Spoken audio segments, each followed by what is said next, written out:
اور ایک اور طرح بالکل آبویسلی ان کے چہرے سے بھی وہ چیز جو ہے وہ جھلکتی ہے. اور جیسا کہ میں نے آپ کے بارے میں کہہ رہا تھا کہ آپ کا ان کا والد اور بیٹے کے رشتے سے ساتھ ساتھ بلکہ بڑھ کے نہیں کہوں گا, کم نہیں کہوں گا, ایک روحانی سا رشتہ مجھے لگتا ہے, کیونکہ میں نے جتنے بھی آپ کے انٹرویوز کبھی پہلے سنے جہاں پہ بھی آپ کو ان کا ذکر کرتے دیکھا تو اس میں ایک اس رشتے کے ساتھ ساتھ ایک جس کو کہتے ہیں نا ایک روحانیت, محبت, ادب, عقیدت, وہ سب پہلو نظر آتے ہیں اس میں. ہاں میرا خیال ہے کہ بچوں اور ماں باپ کے درمیان یہ رشتہ ہوتا ہی ہے, مگر یہ ضرور ہے کہ کبھی کبھی یہ باتیں اور کھل کر سامنے آ جاتی ہیں جب زندگی کے ایک مخصوص حصے میں آپ کو اپنے ماں باپ نصیب ہوتے ہیں. میرے ساتھ میں اسے کم نصیبی نہیں کہوں گا, میرے ابو بہت سوشل آدمی تھے, ساری زندگی مصروف ہے, بڑے ایونٹ فل انہوں نے لائف گزاری. یعنی آپ دیکھیے نا اسٹارٹنگ فرام دا بگننگ, آپ نے یقیناً ذکر کر ہی دیا ہوگا, میں بریفلی بس ڈیڈی کے حوالے سے اتنا ضرور کہہ دوں کہ بچپن سے 15 سال کی عمر میں ایک شخص اورنگ آباد دکن سے حیدرآباد آ جاتا ہے, کمیونسٹ لوگوں کے ساتھ اٹھتا بیٹھتا ہے, مخدوم محی الدین, کامریڈ افتخار, مسلم ضیاء, پھر وہاں سے اٹھتا ہے بامبے آ جاتا ہے, پھر ساحل لدھیانوی کے ساتھ مل کر پکچر بناتے ہیں, گانے وغیرہ لکھتے ہیں, پھر وہاں سے اٹھ کر جب ان کے پیچھے پولیس ایکشن ہوتا ہے کیونکہ انہوں نے کچھ لکھ دیا تھا اپنے کیپٹلسٹ حوالے سے ان کے خلاف, تو وہاں سے اٹھ کر پھر پاکستان آ جاتے ہیں, پھر کراچی میں ایک کمیونسٹ موومنٹ کے اندر جوائن کرتے ہیں, پھر وہاں سے حیدرآباد آتے ہیں, پھر لاہور چلے جاتے ہیں, پھر فلمیں لکھتے ہیں, پھر فلمیں ان کی ہٹ ہو جاتی ہیں, پھر اس کے بعد یعنی گانے ہٹ ہو جاتے ہیں, خصوصاً اس پر ایک بڑا نام بن جاتا ہے ان کا, پھر مشاعرے, پھر کتابوں پر ایوارڈز ملنا شروع ہو جاتے ہیں. تو ایک زندگی ہے فل جسے کہتے ہیں نا توانائیوں سے بھری ہوئی. پھر کراچی واپس آتے ہیں تو ایک کے بعد ایک ٹی وی پروگرام شروع ہو جاتے ہیں, غزل اس نے چھیڑی, عقیدت کا سفر, خوشبو کا سفر, سب ریسرچ اورینٹیڈ, نشید آزادی, لب آزاد, تو وہ سارا کا سارا سلسلہ. پھر کتابیں آ رہی ہیں ایک کے بعد ایک, آگ میں پھول, مٹی کا خرچ, تشنگی کا سفر, ہارون کی آواز, حرف رف روشنی, عقیدت کا سفر. تو کتابوں کا ایک سلسلہ بھی چل رہا ہے. تو وہ ایک مجموعی طور پر ایک مصروف زندگی انہوں نے گزاری, اور اس مصروفیت میں ظاہری بات ہے کہ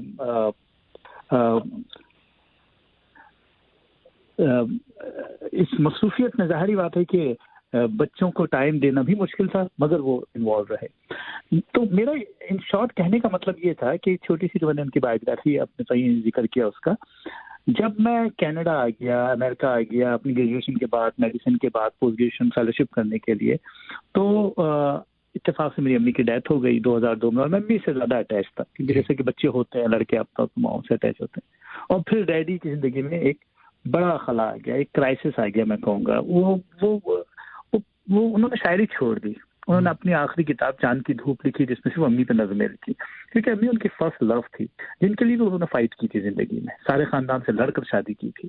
تو وہ جب چلے گئے تو مجھے لگا جیسا کہ he started giving up, like ان کی زندگی میں بڑا خلا آ گیا. اس کے بعد میں کہوں گا وہ ٹو بی آنیسٹ میں جملہ کہہ سکتا ہوں مجھے ملے تو میں یہ کہہ سکتا ہوں کہ وہ جو ان کی شکل تھی وہ ایک اور شکل تھی, وہ ایک تکمیل کے مسئلے سے آگے چلے گئے تھے.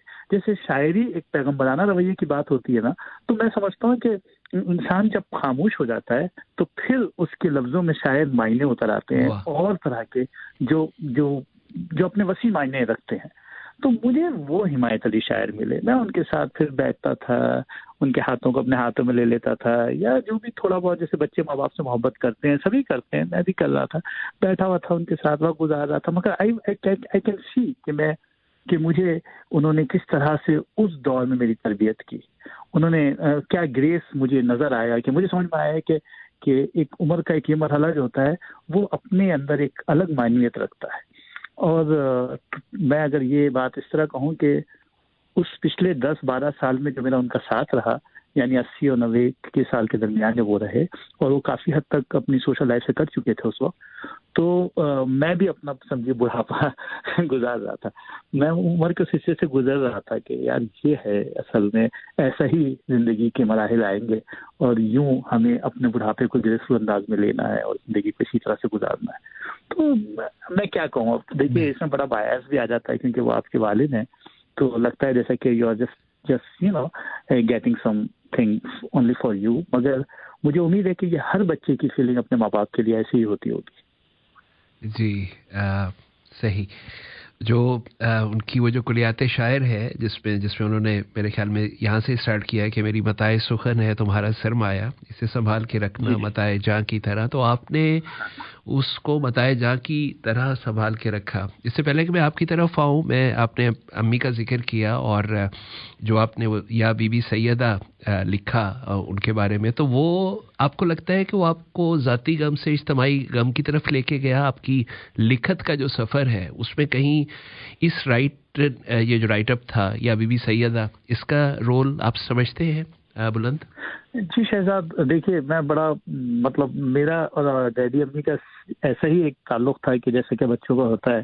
جب میں میڈیکل اسکول میں آیا، ڈاؤ میڈیکل کالج میں نے پڑھا، اس دوران ابو مشاعروں میں جاتے تھے تو میں انہیں گاڑی میں لے کے جا رہا ہوں، دوستوں کے ساتھ بیٹھا ہوں، باتیں ہو رہی ہیں، just kind of like attend کر لوں مشاعرے. اور کبھی کبھار کچھ کتابیں وغیرہ، کیونکہ ڈیڈی نے لائبریری بنائی ہوئی تھی، کیونکہ لائبریری جیسے کہ کمرہ تھا جس میں بہت ساری کتابیں تھیں، اس کو ہم لائبریری کہتے تھے. اس میں ہم بیٹھے ہوئے، میں کبھی کبھار جیسے میڈیسن سے تھوڑا دل اچاٹ ہو گیا، فزیو اور بایو کیمسٹری سے تو لیجیے صاحب تھوڑا سا کچھ رسائل پڑھ لیے، کبھی کرشن چندر کے افسانے پڑھ لیے، کبھی اپنے منٹو کو دیکھ لیا، جیسے کہ نوجوان بچے کرتے ہیں. تو اس حد تک میرا ادب سے شوق تھا. یوں یہ سلسلہ چلتا رہا. پھر لائک میڈیوکر ایک میڈیکل اسٹوڈنٹ ہوتا ہے، میں بھی ایسا ہی تھا کہ یار گریجویشن کیا جائے، پوسٹ گریجویشن کے لیے امریکہ چلے جاتے ہیں، انگلینڈ چلے جاتے ہیں، فیلوشپ کر لیتے ہیں، زندگی بن جائے گی وہاں پر سے. اگر ہم اسپیشلائزیشن کر لیں گے تو پاکستان آ جائیں گے تو بھی اچھی جاب مل جائے گی. ایک جیسے بچے سوچتے ہیں نا نارملی، ویسا میں سوچتا تھا.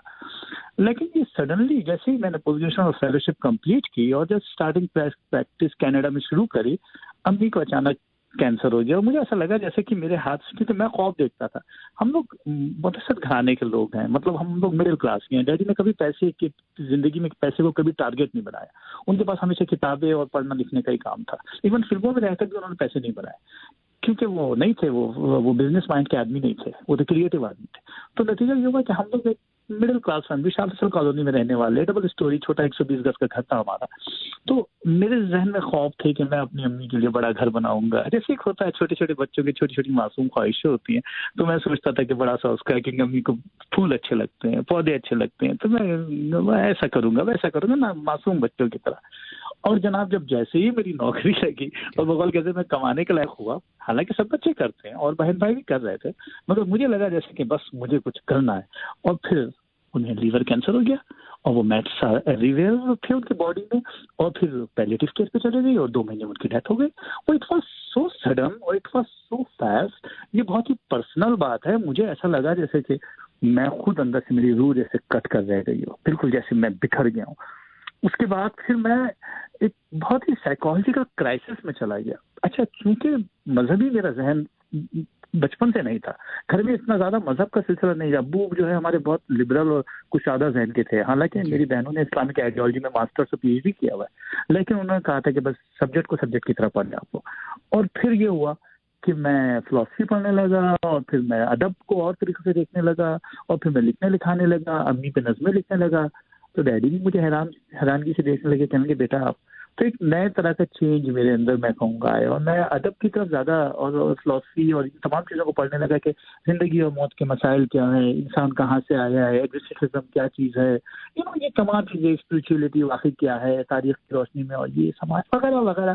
ان تمام عوامل میں جو الجھا ہوں میں، تو میڈیسن جو ہے وہ it's more like bread and butter ہوتی چلی گئی اور لٹریچر میرے اندر شامل ہوتا چلا گیا. اور پھر میں کتابیں لکھنے لگا، افسانے لکھنے لگا، ناولس لکھ رہا ہوں، یہ وہ اس قسم کی چیزوں میں. ابھی بھی میڈیسن پریکٹس کر رہا ہوں پچھلے 20 سال سے، مگر ساتھ میں کچھ نہ کچھ لکھتا رہتا ہوں. تو کچھ کتابیں اسی بات کو سامعین، میں نے جیسے پہلے بھی ذکر کیا کہ بلند اقبال جو ہے تھنکر بھی ہیں، رائٹر بھی ہیں، میڈیا جرنلسٹ بھی ہیں اور فزیشین بھی ہیں. اور ابھی اس گفتگو کو جیسے وہ خود آگے بڑھا بھی رہے ہیں. ان کی گریجویشن ڈاؤ میڈیکل کالج سے تھی، پھر انہوں نے پوسٹ گریجویشن امریکہ سے کی. اور پھر آتھر اگر دیکھیں، مطلب انہوں نے فرشتے کے آنسو، میری 51 کہانیاں، سارے ہی محبت نامے میرے، ٹوٹی ہوئی دیوار. اور ٹی وی جرنلزم جو مجھے ان کے ساتھ جو غائبانہ میرا وہ تعارف ہوا تھا، بات بالمشافہ اب ہوئی، لیکن جو ایک غائبانہ تھا بلند کے ساتھ جو ایک میرا، وہ ان کی لائبریری، دی لائبریری کے نام سے انہوں نے پروگرامز کیے ہوئے ہیں، یوٹیوب پہ ہیں، آپ ضرور دیکھیے گا. اور ایک پاس ورڈ کے نام سے بھی کیا تھا. ایکنالجمنٹس بھی ڈاکٹر بلند اقبال کے پاس کافی جگہوں سے ایوارڈز ہیں، ایکنالجمنٹس ہیں.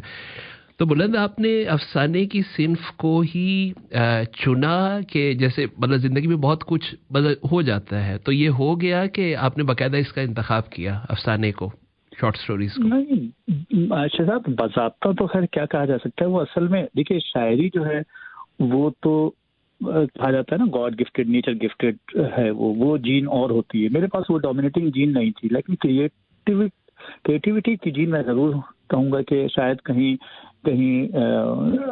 گورنمنٹ تھی، اور وہ ایکسپوز ہو گئی امی کے کرائسس کی وجہ سے یا ان تمام باتوں کی وجہ سے جو سڈنلی جس کو جس ٹائم پر ہونا تھا.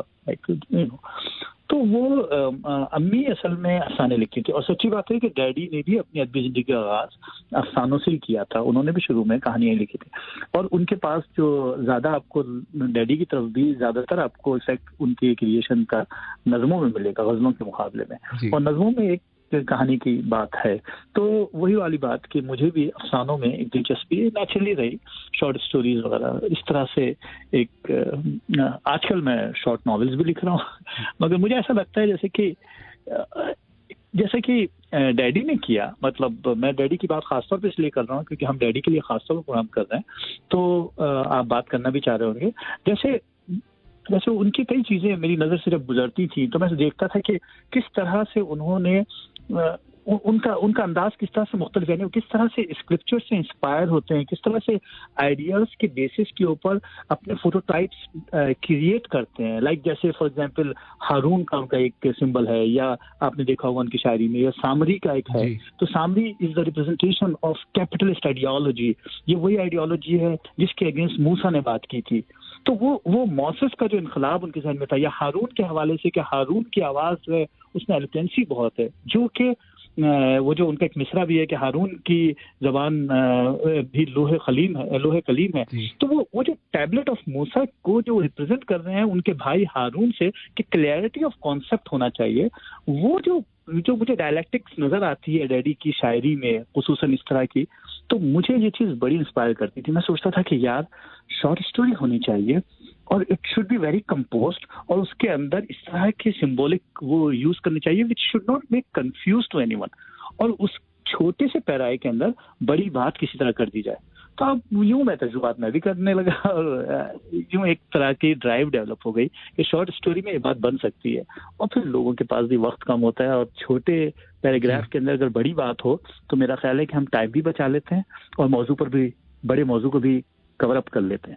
تو یوں ایک انٹرسٹ شاید میں اپنی بات کہہ پایا ہوں یا نہیں پتہ نہیں. میں ایک مطلب اکثر سننے اور پڑھنے کو ملتا ہے، اور مطلب یہ گفتگو مطلب اکثر ہی ہوتی ہے کہ معیاری ادب اب نہیں لکھا جا رہا. آپ کے نزدیک معیاری ادب کی مطلب ڈیفینیشن کیا ہے، کیا ہوگی یا کیا ہونی چاہیے، یا یوں آپ کہہ سکتے ہیں، بلکہ میں اوبویسلی آپ کو سننا چاہوں گا بجائے یہ کہ میں اس پہ کچھ کامنٹ کروں، کہ یوں تھا کہ جیسے فیض صاحب تھے، حمایت علی شاعر ہیں، ساحر ہیں، یہ لوگوں کے لیے لکھتے تھے، ایک سماج کے لیے، ایک جس کو کہتے ہیں اجتماعیت کے لیے بات کرتے تھے. اب انفرادیت ہے، یہ وجہ ہے کہ وہ معیاری ادب اس وجہ سے تخلیق نہیں ہو رہا. اب سیلف پروجیکشن اتنی زیادہ ہے، مطلب آپ کو مختلف پیرائے ملیں گے، شاعروں کے بھی مختلف پیرائے ملیں گے، کہ مجھے لگتا ہے کہ وہ فنکار زیادہ ہیں، شاعر کم ہیں آج کل کے سوری ٹو سے، مجھے شاید ایسے نہیں کہنا چاہیے، لیکن اس پہ کیا کامنٹ کرنا چاہیں گے؟ شہزاد میرا خیال ہے کہ ہر دور میں ایسا ہی ہوتا ہوگا. ہر دور میں ایک بڑی مقدار ہوتی ہے لوگوں کے لکھنے کی. کچھ لوگ ہوتے ہیں جو اپنے پیرامیٹر خود کریٹ کرتے ہیں، کچھ لوگ ہوتے ہیں جو اپنے اسٹینڈرڈ، اپنے معیارات خود بنا لیتے ہیں. اور جہاں تک آپ اس حوالے سے بات کر رہے ہیں، اس میں سب سے اہم بات جو ہے وہ یہ ہے کہ یہ بات ضرور ہے کہ سوسائٹی میں چینج آپ دیکھنا چاہتے ہیں. میں پچھلے دنوں بلکہ اس طرح سے اس بات کو آپ سے کہہ سکتا ہوں کہ پچھلے دنوں میں ویسٹرن لٹریچر پر لکھ رہا تھا ہم سب میں، اور میں دیکھ رہا تھا کہ کس طرح سے تاریخ کا یہ پورا سفر چلا ہے، from the beginning, like Pluto کے دور سے بات چلی اور پوسٹ ماڈرنزم تک. تو میں نے دیکھا کہ پوری ویسٹرن سوسائٹی میں جو لٹریچر سے ایک پورا ارتقائی سفر نظر آتا ہے، وہ اپنے وقت اور اپنے ماحول کی مواصلت کے ساتھ ساتھ ہے. اچھا، بدقسمتی سے ہمارے یہاں زیادہ لمبی طویل تاریخ نہیں ہے، پچھلے 200-300 سال کا ہی عرصہ ہے، لیکن اس میں بہت سارے ڈائیورژنس ہیں. ایک اور جو بدقسمتی ہے وہ یہ بھی ہے کہ خصوصاً پاکستان کی جو ہسٹوریکل اور پولیٹیکل بیک گراؤنڈ ہے اس کے اندر ایک اسٹیگننٹ سچویشن ہے. وہ اسٹیگننٹ سچویشن جو ہے وہ آگے جب بڑھ ہی نہیں رہی ہے تو لٹریچر کے بعد ریفلیکٹ کرنے کے لیے کچھ زیادہ نہیں ہے. اور وہ ریگریشن کیوں آئی ہے یا آگے ہم کیا دیکھ رہے ہیں وہ ایک بہت بڑا سوال ہے, اور اس کے لیے تو ہم کو تمام ڈائمینشن سے سوچنا پڑے گا. مگر یہ آپ بالکل ٹھیک بات کر رہے ہیں کہ اگر ہم معاشرے کے لیے نہیں لکھ رہے ہیں, اگر ہمارے لیے سبجیکٹ زیادہ امپورٹنٹ نہیں ہے, اگر ہم تبدیلی واقعتاً فکر کی نہیں دیکھنا چاہتے, تو پھر اس لٹریچر پر تو ایک بہت بڑا سوال یہ نشان بن جاتا ہے ان جنرلی. بالکل بالکل صحیح, مناسب کہا. حمایت علی شاعر صاحب کا کوئی شعر, کوئی نظم جو آپ شیئر کرنا چاہیں؟ مجھے ایک شعر تو ان کا بہت ہی پسند ہے. مرنا ہے تو دنیا میں تماشا کوئی کر جا, جینا ہے تو ایک گوشہ تنہائی میں دل, مانی کی طرح لفظ کے سینے میں اتر جا. یا ایک ان کی ثلاثی ہے, آپ کو یاد ہوگی, ہر فتح میں نہا ہے, نہا کوئی گہری شکست ہے. ہر فتح میں نہا کوئی گہری شکست ہے, مانی سے بے نیاز یہ لفظوں کا احترام, ہر بت شکن کے دل میں کوئی بت پرست ہے. واہ واہ. ہم یہ جو مطلب جو آپ کا ایک یہ سلسلہ تھا, جیسے میں نے کہا کہ میرا آپ کے ساتھ ایک غائبانہ جو تعلق بنا تھا, وہ ایک رشتہ, وہ جو آپ کے پروگرامس تھے جس میں آپ فلسفی کے بارے میں بات کرتے ہیں, کتاب کے بارے میں بات کرتے ہیں, اس پہ ہم لائبریری کے نام سے جو ایک سیریز ہے یوٹیوب پہ, ہم اس سلسلے میں ڈیفینیٹلی ایک سیشن اور کرنا چاہیں گے, آپ کی اویلیبلٹی دیکھ کے, آپ کی مصروفیت دیکھ کے. کیا کہنا چاہیں گے پیغام, اس کا نام ہی میرا پیغام پاکستان ہے پروگرام کا, نئی نسل کو, پڑھنے والوں کو, پاکستانیوں کو ایٹ لارج, یہ پروگرام ساؤتھ ایشین باقی بھی بہت سنتے ہیں ہمارے ہمسایہ ممالک, ہم ملک کے لوگ, تو کیا ایک پیغام دینا چاہیں گے اختتام پہ؟ بڑا مشکل ہے سوال, ٹو بی آنیسٹ. پیغام دیکھیے نا, پیغام تو وہ دیں جو کسی لائق ہوں. میں یوں ہی بات ہی اس لیے نہیں کر رہا ہوں کہ کوئی ڈاؤن ٹو ارتھ ہونے کی کوشش کر رہا ہوں, یہ کوئی ایسی بات ہے. بات دراصل یہ ہے کہ, یا پھر یہ بات میں کہہ سکتا ہوں کہ مجھے جو چیز پرابلم کرتی ہے وہ شاید اوروں کو بھی کرتی ہو, کہ ایک جو ایک شیڈ ہے, ایک کنفیوژن ہے, ایک کلیئرٹی آف کانسیپٹ نہیں ہے. وہ ہمارا میجر پرابلم ہے. ہمیں کسی بھی لحاظ سے جو ہے اپنے آپ کو ایک انوائرمنٹ سے نکالنے کے لیے جدوجہد کرنی چاہیے, اور اس کے لیے اکیڈمکس ایجوکیشن جو ہے وہ میجر ایک وہ ہے. بس کیسے بھی ہمیں اپنے علم کے ذریعوں کو جو ہے نا محدود نہیں کرنا چاہیے. ہمیں مسلسل پوری غیر جانبداری سے اپنے ارد گرد کا مطالعہ کرنا چاہیے. بس کیا بات کہوں میں ٹو بی آنیسٹ کسی لائق نہیں ہوں کوئی پیغام دینے کے, لیکن میری زندگی میں جو سب سے اہم چیز ہے وہ کلیئرٹی آف کانسیپٹ ہے. میں بس ہر وقت یہ سوچتا ہوں کہ کوئی بھی چیز ایسی نہ رہے جس کے اندر کوئی شیڈ رہ جائے یا کوئی چیز کنفیوز, اس کا راستہ سے دیکھیے, اس کا راستہ مطالعہ ہی ہے جو ہمیں کوئی حیثیت دے سکتا ہے, اور باقی تو پھر بات ہی ہے. بہت بہت شکریہ بلند, آپ کے ساتھ بات کر کے یقینی طور پہ, میں ذاتی طور پہ مجھے بہت اچھا لگا, ہمارے سننے والوں کو بہت اچھا لگا ہوگا, مجھے یقین ہے. اور ہم آپ کے ساتھ جڑے رہیں گے, ہمارا اگلے آنے والے دنوں میں, مہینوں میں, سالوں میں ضرور ہم رابطے میں رہیں گے. بہت بہت شکریہ. تھینک یو شہزاد, بہت بہت شکریہ آپ کا اور آپ کے سامعین کا جنہوں نے مجھے سنا ہے, برداشت کیا. تھینک یو, بہت شکریہ. خیال رکھیے گا. خدا حافظ. Thank you.